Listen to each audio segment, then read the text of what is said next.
शिव कथा कहती है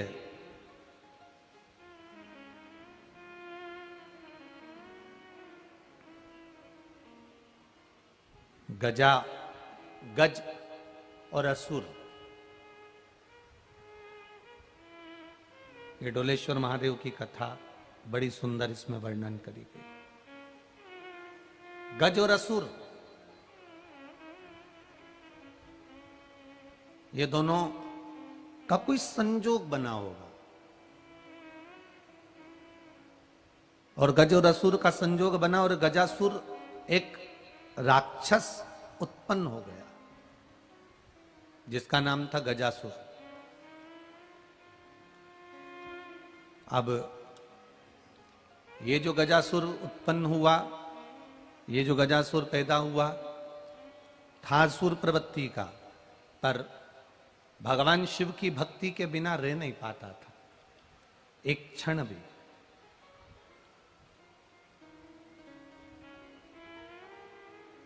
एक क्षण भी भगवान शंकर की भक्ति के बिना नहीं रहता था।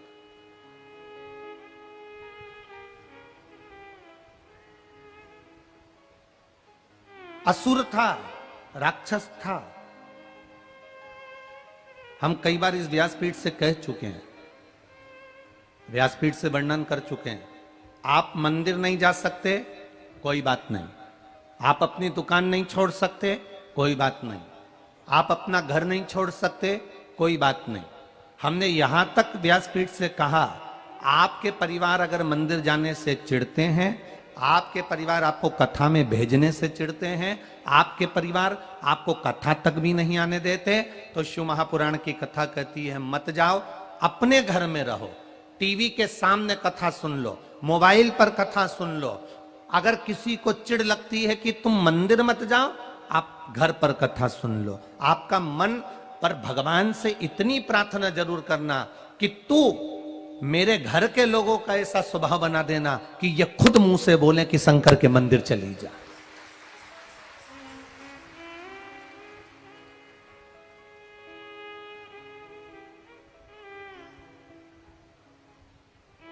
कई लोग कहते हैं हमसे कि गुरुजी हम मंदिर जाते हैं ना तो लोग आड़ा टेढ़ा बोलते हैं, कोई हंसता है, कोई अपशब्द कहता है, कोई कहते हैं सियोर वाले महाराज की चेली आ गई, कोई कहे कुछ बोले, कोई कुछ बोले, कोई कहे कुछ उपाय कर रही है, कोई कहे टोना कर रही, कोई कहे टोटका कर रही।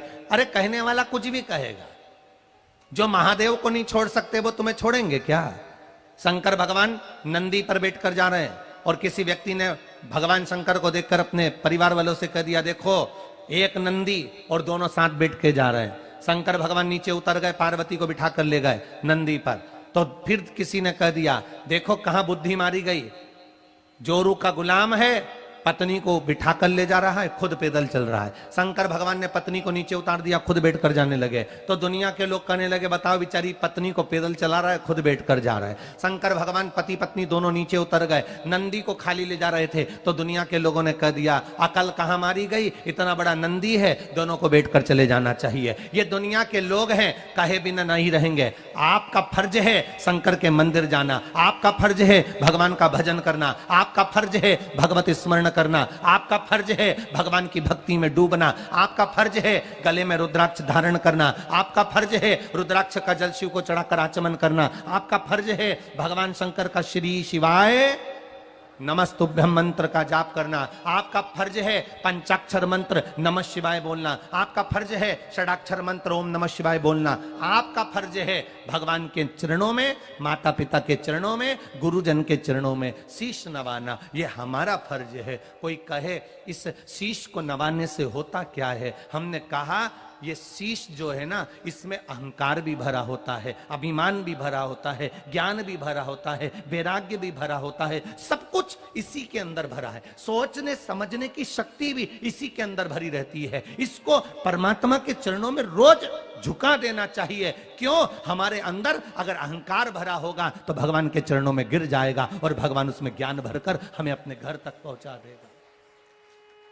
अभिमत्ता परमात्मा के चरणों में गिर जाए, अहंकार परमात्मा के चरणों में गिर जाए और ज्ञान, निर्मल ज्ञान हमारे पास प्राप्त हो जाए। कहेंगे दुनिया के लोग क्या होता है मंदिर जाने से, कहेंगे दुनिया के लोग क्या होता है भगवान का भजन करने से। उनको ये पत्र जो जो कहे ना उनको ये सारे पत्र जो नेपाल की इस वीरगंज में हम छोड़ कर जाएंगे, इन पत्रों को उन तक पहुंचा देना कि इनने भी भगवत भजन किया है,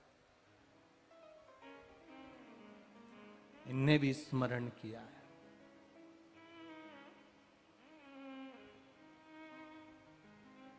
ये सहज नहीं, साधारण नहीं है भारत। मेरे बाबा तेरी नौकरी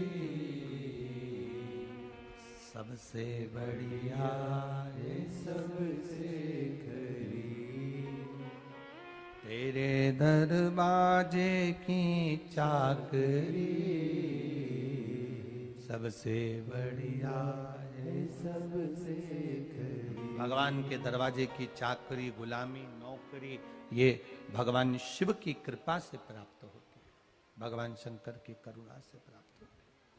मिल रही है शिव महापुराण की कथा, प्राप्त हो रही है शिव तत्व की कथा, आपको मिल रही है बाबा देवादिदेव महादेव की पावन कथा।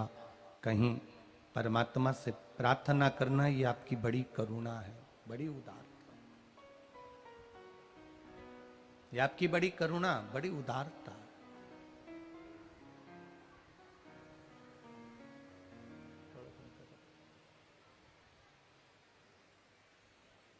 ये तेरी कृपा है, ये तेरी उदारता है, ये तेरी दया है।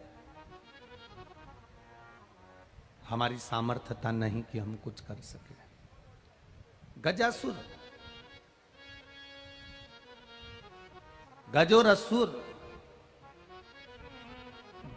ये दोनों मिले और एक असुर का निर्माण हो गया, एक राक्षस प्रकट हो गया जिसका नाम गजासुर है।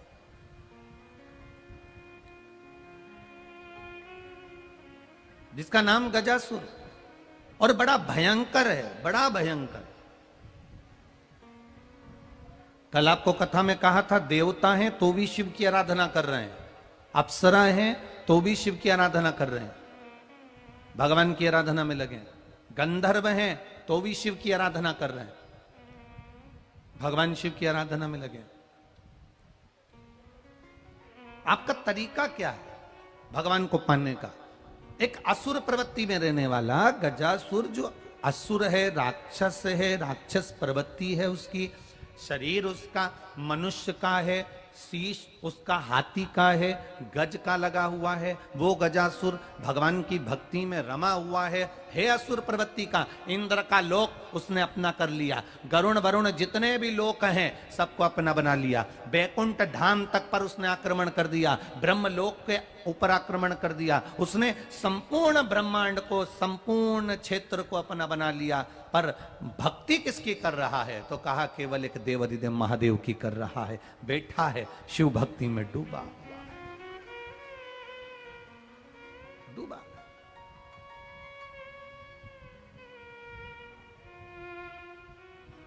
हम कई बार ऐसा काम कर जाते हैं कि उसमें हमें ऐसा लगता है कि हमने पुण्य कमाया।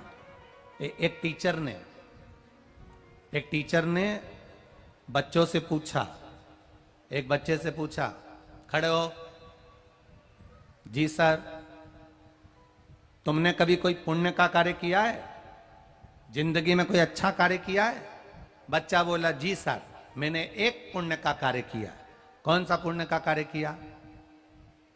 एक महिला सामान लेके अपने घर जा रही थी, मैंने उसके पीछे कुत्ता छोड़ दिया। टीचर ने कहा, इसमें पुण्य का कार्य क्या हो गया?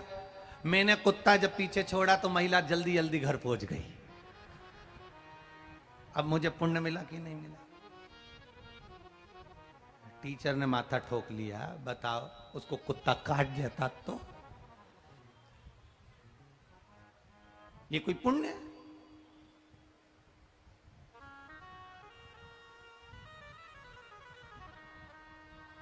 अब तुमसे कोई पूछे कि तुमने कोई पुण्य का कार्य किया, तो तुम में से कई माताएं कह देगी, हाँ मैंने पुण्य का कार्य किया। कौन सा पुण्य का कार्य?